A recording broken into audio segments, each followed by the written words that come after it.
పెదరాణి అమ్మా, మేం చెప్పేది నిజమే. నిజంగా మేము మా కళ్ళారా చూసాం. రాజేశ్వరి రాణాగారి పైకి వెళ్తోంది. చెప్పండి, ఒకవైపు మేము రాణి అవ్వాలని తయారవుతుంటే, రాణిలో ఉండాలని ఎన్నెన్నో నేర్చుకుంటుంటే, కానీ అక్కడ తను... మీకొకటి తెలుసా పెదరాణి అమ్మా, ఇప్పుడు మేము ఒక ఇంగ్లీష్ గురువును కూడా నియమించుకున్నాం. ఆవిడ మాకేదో నేర్పించారు కూడా. You know big queen mother. అవును పెదరాణి అమ్మ, ఇంగ్లీష్ లో ఇలా పెదరాణి అమ్మని బిగ్ క్వీన్ మదర్ అని పిలుస్తారు. కానీ ఏం లాభం, ఆ రాజేశ్వరి అక్కడ తను అనుకున్నది సాధిస్తుంది. తన వళ్ళో ఒక వారసుడుంటాడు. అప్పుడు తను మనందరి తలల మీద ఎక్కి తాండవం చేస్తుంది పెదరాణి అమ్మ. ఆ కోతి తాడును విడిపించుకునే ముందే మీరు తాడును ఒడిసి పట్టండి. మేం వేసుకున్న బట్టల్ని నగల్ని నకలు చేసేవారు మమ్మల్ని కోతితో పోలుస్తున్నారా?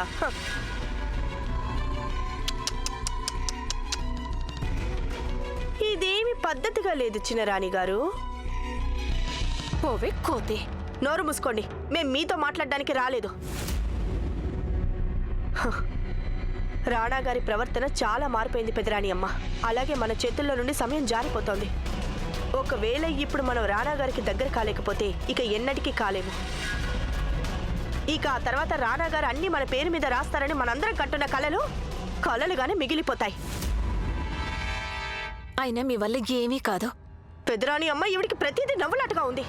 ఒకరినొకరు భరించడం నేర్చుకోండి.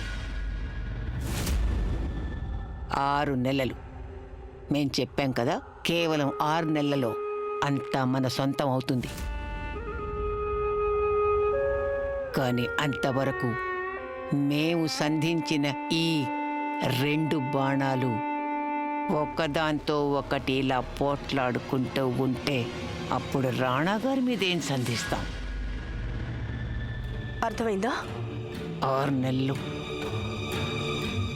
ఇప్పుడు ఈ ఆట మహా సున్నితమైన పరిస్థితికి చేరుకుంది. 6 నెలలు గడవక ముందే ఒకవేళ రాణాగారికి జ్ఞాపక శక్తి తిరిగి వచ్చినా, రాణాగారికి అనుమానం కలిగినా, మీరిద్దరూ ఆయన్ని రాజమాత గాయత్రిలకి వ్యతిరేకంగా మోసం చేస్తున్నారని తెలిస్తే ఏం జరుగుతుంది? రాణాగారు ఆస్తి కాగితాల మీద సంతకం చేయరు సరికదా? వారు మీ ఇద్దరికీ మరణశిక్ష విధించటం తప్పనిసరి. రాణాగారిలో దాగున్న జంతువునైతే మనం నిద్రలేపాం, కానీ ఆ జంతువుని మచ్చిక చేసుకోవాలి.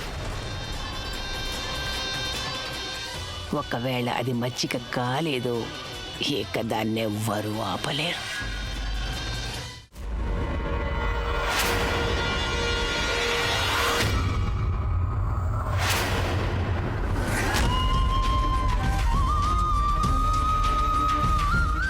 రాణాగారు,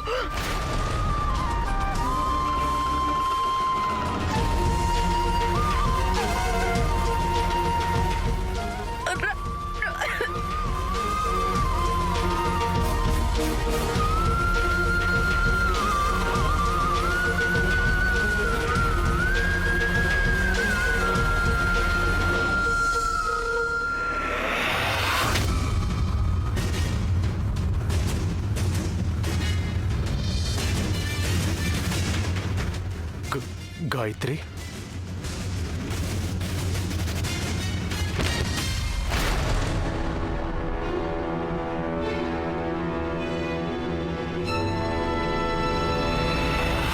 రాణాగారు ఏమైంది? గాయత్రి, గాయత్రి, మేము వారిని ఇప్పుడే ఇక్కడ చూసాం. రాణాగారు, మీరు చూడండి, మాతో చెప్పండి, అసలు విషయం ఏమిటి? పెదరాణి అమ్మ, మేము గాయత్రిని ఇప్పుడే చూసాం. వారు ఇక్కడే ఉన్నారు. ఊరుకోండి రాణాగారు, శాంతించండి. మీకేదో పీడకలు వచ్చినట్టుంది. ఇక్కడ అసలు ఎవరూ లేనే లేరు. లేదు పెదరాణి అమ్మ, మేము ఇప్పుడే గాయత్రిని చూసాం. మా చేతులు వారి మెడ మీద ఉన్నాయి. మేం వారిని చంపేసేవాళ్ళం. కానీ నువ్వు లక్ష్యరాజ్, నువ్వు కూడా అదే సమయంలో మా గదిలోకి వచ్చావు. నువ్వు చూస్తుండాలి కదా గాయత్రిని.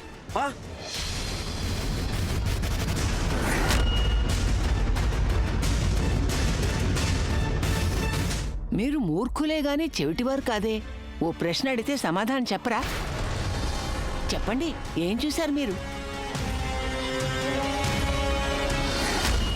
చెప్పండి, ఎవరన్నా కనిపించారా? లక్ష్యరాజ్, మేం ప్రశ్నిస్తోంది మిమ్మల్నే. జవాబు చెప్పండి. రాణగారు, మీరు వారిని అడుగుతారేంటి? వీరెప్పుడు తాగిన మైకంలోనే ఉంటారు. అసలు వీరికి జరుగుతున్నదేది కనిపించదు, జరగనివన్నీ కనిపిస్తూ ఉంటాయి. అలా మూగి ముద్దలో నిలబడతారేంటి? చెప్పండి, ఎవరొచ్చారు ఇక్కడికి? లక్ష్యరాజ్, సమాధానం చెప్పండి.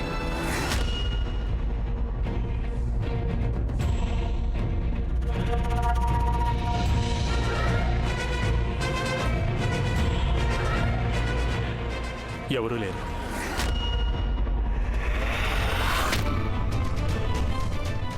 గదిలో ఎవరూ లేరు. రాణా గారు ఏదో పొరపాటు పడ్డారు. రాణా గారు, మీకేదో పీడకలు వచ్చుంటుంది. గాయత్రి మొండిదే కావచ్చు, కానీ మృత్యువుకి ఎవరైనా లొంగిపోవాల్సిందే.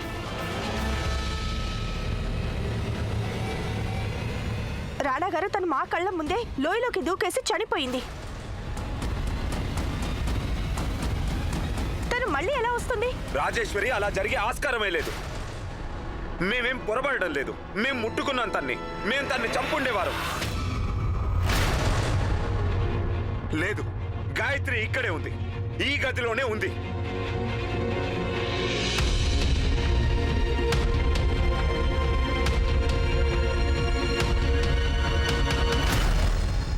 గాయత్రి ఇక్కడికి వచ్చింది, ఇంకా తను ఇక్కడే ఉంది.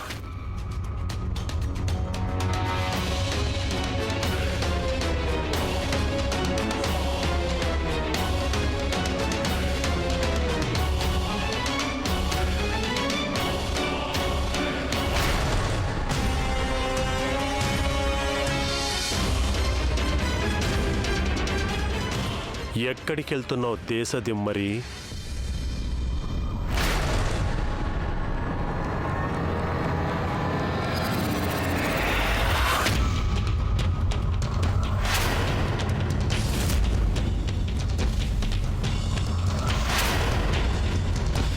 నమస్కారం రాణి గాయత్రి గారు, మీకు రాజమహల్లోకి స్వాగతం. మేము ఒంటరిగానే మహల్లోకి స్వాగతం చెప్పగలం. అది నచ్చకపోతే మహల్లో మిగిలిన వారిని కూడా పిలుస్తాం. నిర్ణయం మీ చేతుల్లోనే ఉంది. బాగా ఆలోచించి తీసుకోండి.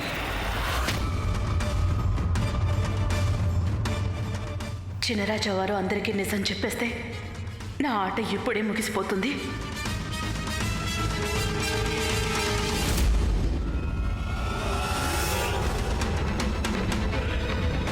పిలవకండి చినరాజా వారు, ఎవరికి ఏమీ చెప్పకండి. నా గురించి మీరు ఎవరికి ఏమీ చెప్పకండి.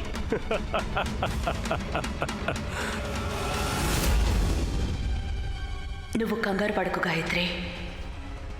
ఓడిపోయినా తల ఎత్తుకునే ఉండాలి. ఆలస్యం దేనికి మరి? ఈ రోజు మీరు మా సంతోషం కోసం ఒక గుటక వేసుకోవాలి రాణి గారు.